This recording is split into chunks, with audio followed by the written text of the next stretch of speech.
महर्षि वाल्मीकि द्वारा रचित हिंदू धर्म ग्रंथ रामायण में उल्लेख मिलता है कि रावण के बेटे का नाम मेघनाद था। उसका एक नाम इंद्रजीत भी था। दोनों नाम उसकी बहादुरी के लिए दिए गए थे। दरअसल मेघनाद इंद्र पर जीत हासिल करने के बाद इंद्रजीत कहलाया और मेघनाद नाम मेघों की आड़ में युद्ध करने के कारण पड़ा। वो एक वीर राक्षस योद्धा था। मेघनाद श्री राम और लक्ष्मण को मारना चाहता था। एक युद्ध के दौरान उसने सारे प्रयत्न किए लेकिन वो विफल रहा। इसी युद्ध में लक्ष्मण के घातक बाणों से मेघनाद मारा गया। लक्ष्मण जी ने मेघनाद का सिर उसके शरीर से अलग कर दिया। उसका सिर श्री राम के आगे रखा गया। उसे वानर और रीछ देखने लगे। तब श्री राम ने कहा, इसके सिर को संभाल कर रखो। दरअसल श्री राम मेघनाद की मृत्यु की सूचना मेघनाद की पत्नी सुलोचना को देना चाहते थे। उन्होंने मेघनाद की एक भुजा को बाण के द्वारा मेघनाद के महल में पहुंचा दिया। वह भुजा जब मेघनाद की पत्नी सुलोचना ने देखी तो उसे विश्वास नहीं हुआ कि उसके पति की मृत्यु हो चुकी है। उसने भुजा से कहा, अगर तुम वास्तव में मेघनाद की भुजा हो तो मेरी दुविधा को लिखकर दूर करो।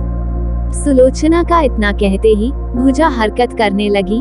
तब एक सेविका ने उस भुजा को खड़िया लाकर हाथ में रख दी। उस कटे हुए हाथ ने आंगन में लक्ष्मण जी के प्रशंसा के शब्द लिख दिए। अब सुलोचना को विश्वास हो गया कि युद्ध में उसका पति मारा गया है। सुलोचना इस समाचार को सुनकर रोने लगी। फिर वह रथ में बैठकर रावण से मिलने चल पड़ी। रावण को सुलोचना ने मेघनाद का कटा हुआ हाथ दिखाया और अपने पति का सिर मांगा। सुलोचना रावण से बोली कि अब मैं एक पल भी जीवित नहीं रहना चाहती, मैं पति के साथ ही सती होना चाहती हूँ। तब रावण ने कहा, पुत्री 4 घड़ी प्रतीक्षा करो, मैं मेघनाद का सिर शत्रु के सिर के साथ लेकर आता हूँ। लेकिन सुलोचना को रावण की बात पर विश्वास नहीं हुआ। तब सुलोचना मंदोदरी के पास गई।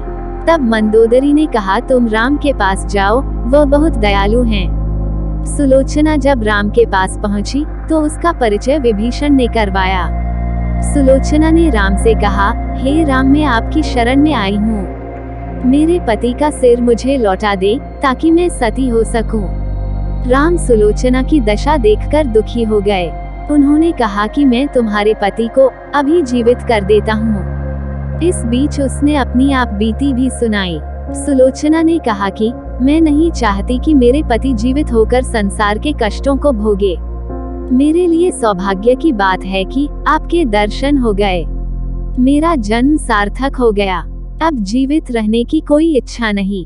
राम के कहने पर सुग्रीव मेघनाद का सिर ले आए, लेकिन उनके मन में यह आशंका थी कि मेघनाद के कटे हाथ ने लक्ष्मण का गुणगान कैसे किया। सुग्रीव से रहा नहीं गया और उन्होंने कहा, मैं सुलोचना की बात को तभी सच मानूंगा जब यह नरमुंड हंसेगा। सुलोचना के सतीत्व की यह बहुत बड़ी परीक्षा थी। उसने कटे हुए सिर से कहा, हे स्वामी, जल्दी हंसिए, वरना आपके हाथ ने जो लिखा है उसे ये सब सत्य नहीं मानेंगे। इतना सुनते ही मेघनाद का कटा सिर जोर जोर से हंसने लगा। इस तरह सुलोचना अपने पति की कटा हुए सिर लेकर चली गईं। हमारा ये वीडियो आपको पसंद आए तो हमारे चैनल को लाइक और सब्सक्राइब अवश्य करें। जय श्री राम।